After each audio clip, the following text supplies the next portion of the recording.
배드민턴 협회의 뜻을 거스르는 선수를 국가대표에서 뺄 수 있는 협회 규정에 대해서 어제 JTBC가 전해드렸습니다.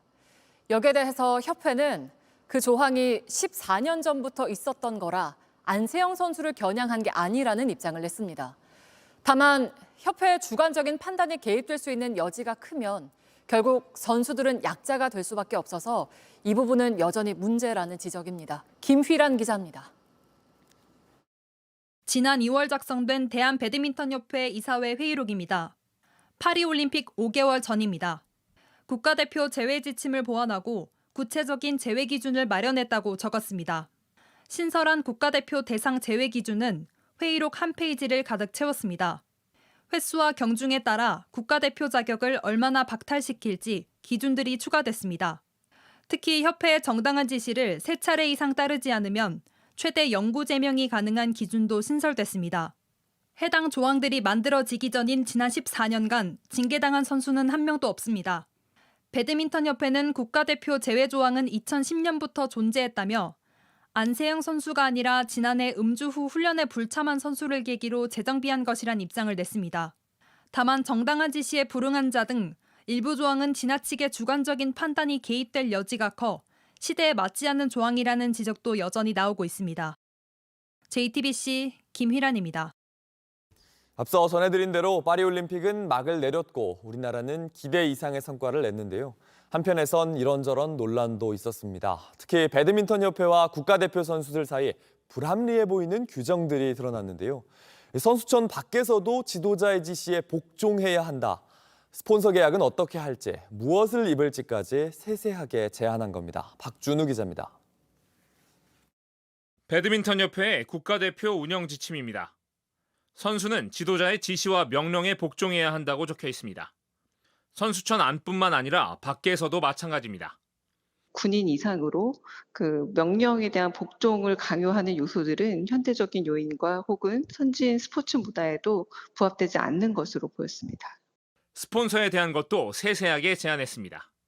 국가대표는 협회가 지정한 경기복과 용품만을 사용해야 한다는 조항도 있습니다.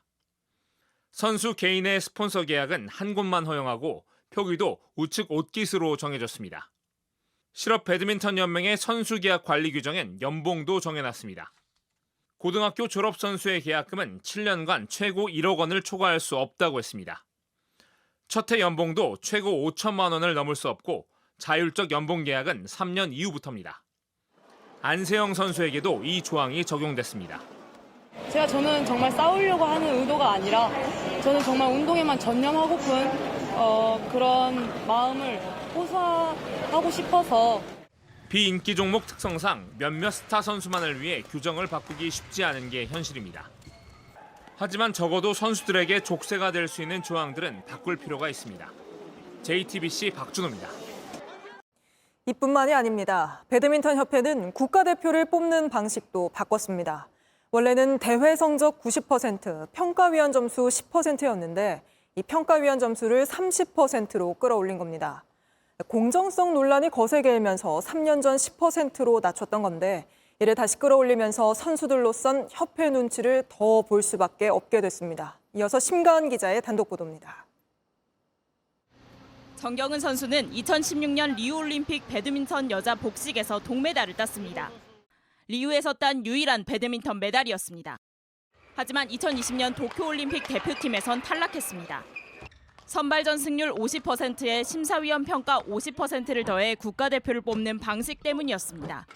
정 선수는 경쟁 선수에 비해 승률은 훨씬 높았지만 평가 점수에서 2배 넘게 뒤져 결국 떨어졌습니다. 당시 청와대 국민청원 게시판에 선발 의혹을 규명해달라는 글을 올리기까지 했습니다. 평가 점수 50%에 대한 기준과 세부적인 항목은 알지 못해 승률이 좋다고 하더라도 심사위원회에서 평가 점수만으로도 얼마든지 부정과 조작이 가능한 선발 제도입니다. 특정 대학 출신 평가위원들이 제자들에게 만점에 가까운 점수를 몰아줬다는 의혹도 제기됐습니다. 배드민턴 지도자들의 주권적인 평가가 국가대표 선발을 좌우했던 겁니다. 공정성 논란이 거세지자 협회는 대회 성적 90%, 평가위원 점수 10%로 선발 기준을 개선했습니다. 6명 남짓인 평가위원들도 전부 다른 대학 출신들로 구성되도록 했습니다. 그런데 지난 2월 협회는 90차 이사회를 열고 3년 만에 이걸 다시 뒤집었습니다. 평가위원 점수를 다시 30%로 높였고 위원 구성도 2명까지는 같은 대학 출신이 맡을 수 있도록 한 겁니다. 협회 측은 복식은 파트너에 따른 변수가 커서 평가위원 점수를 높인 것이라고 해명했지만 협회 입김이 다시 세질 수밖에 없다는 지적이 높습니다. JTBC 심가은입니다.